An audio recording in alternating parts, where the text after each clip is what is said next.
Vani, që do bëjmë tani?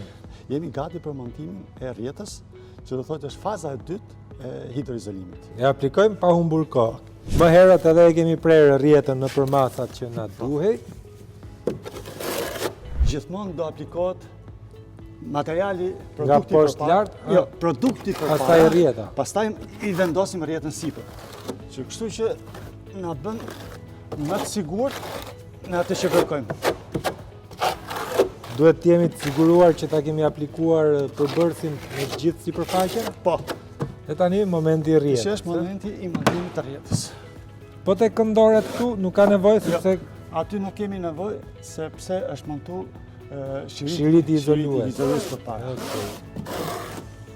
vendosim dhe një shtres tjetër mbi rrjetë. Patjetër, rrjeta në këtë proces do të mbyllet 100%.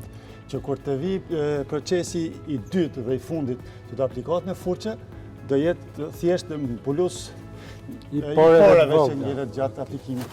Në këtë rast procesi është më i lehtë sepse pllaka rigipse është shumë e drejtë, por kur kemi ustallar që nuk e kanë suvatuar mirë, Ata do duhet pak më shumë mbushje, ë? patjetër që po. Jemi një hap përpara se të bëjmë atë mbushjen finale Me furçe. E njëjti produkt, por duhet me holl normalisht që të aplikohet me furçe.